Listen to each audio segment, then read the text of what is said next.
នៅកម្ពុជាចំនួននិស្សិតចូលរៀនមុខវិជ្ជា STEM ពីឆ្នាំសិក្សា2013-2014ដល់ឆ្នាំសិក្សា2022-2023មានការកើនឡើងពី 19%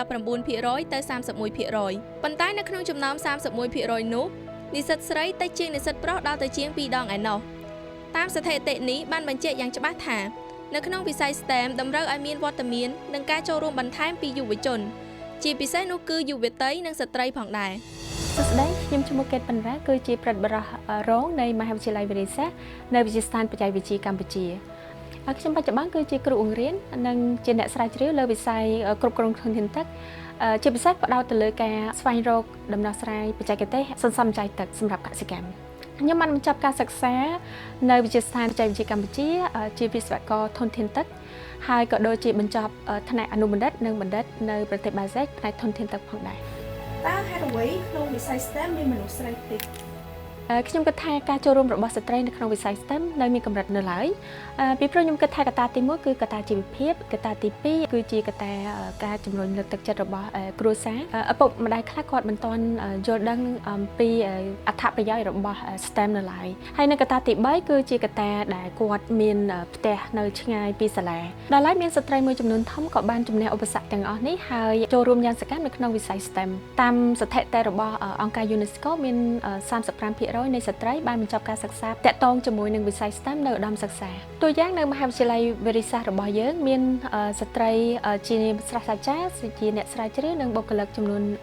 40%នៅក្នុងឆ្នាំ2023មាននិស្សិតចំនួន64នាក់បានបញ្ចប់ការសិក្សាដោយជោគជ័យនៅមហាវិទ្យាល័យវិរិយសាស្ត្ររបស់យើងក្នុងនោះមាននិស្សិតស្ត្រីចំនួន23រូបត្រូវជា36%បានបញ្ចប់ការសិក្សាហើយក្លាយជាអ្នកដឹកនាំវិស្វករអ្នកស្រាវជ្រាវបម្រើការនៅក្នុងវិស័យឯកជនរដ្ឋាភិបាលនៅក្នុងវិស័យគ្រប់គ្រងធនធានទឹកនិងបរិស្ថានហើយក៏មាននិស្សិតស្ត្រីជាច្រើនបានបន្តការសិក្សាអនុបណ្ឌិតនិងបណ្ឌិតនៅក្នុងស្រុកក្រៅស្រុកដូចជាជប៉ុនបារាំងថៃចិន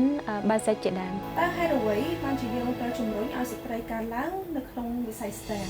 ស្ត្រីគឺជាកម្លាំងចលករសម្រាប់អភិវឌ្ឍប្រទេសការចូលរួមរបស់ស្ត្រីកាន់តែច្រើនជំរុញឲ្យមានការអភិវឌ្ឍសេដ្ឋកិច្ចកាន់តែលឿនស្ត្រីអាចជួយឲ្យស្ថាប័នឯកជននិងស្ថាប័នរដ្ឋមានផលិតភាពនិងការច្នៃប្រឌិតខ្ពស់បញ្ហាប្រឈមសំខាន់ៗជាច្រើនរបស់ប្រទេសកម្ពុជាបច្ចុប្បន្នរួមមានបញ្ហាប្រែប្រួលអាកាសធាតុបញ្ហាបរិស្ថាននិងការអភិវឌ្ឍបច្ចេកវិទ្យាវាទាមទារឲ្យមានការចូលរួមយ៉ាងសកម្មពីភាគីពាក់ព័ន្ធដូចជាសាលារៀនស្ថាប័នឯកជនស្ថាប័នរដ្ឋជាពិសេសពីសំណាក់ស្ត្រីដើម្បីបង្កើតដំណោះស្រាយយ៉ាងមានប្រសិទ្ធភាពនិងដោយទូលំទូលាយសរុបមកការជំរុញស្ត្រីក្នុងវិស័យ STEM គឺជាសមធម៌និងជាអត្ថប្រយោជន៍ជាយុទ្ធសាស្ត្ររបស់សង្គមទាំងមូលដែលជំរុញឲ្យមានការបង្កើតថ្មី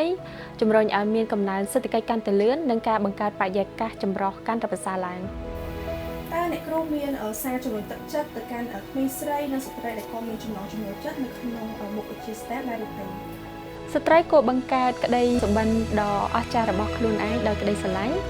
ហើយជំនះរាល់ឧបសគ្គដោយសេចក្តីក្លាហានហើយជឿជាក់ថាខ្លួនឯងអាចធ្វើបាន STEM គឺជាវិស័យមួយដែលផ្សារភ្ជាប់ជាមួយនឹងជីវភាពប្រចាំថ្ងៃយល់បាតុភូតយល់ STEM ងាយៗ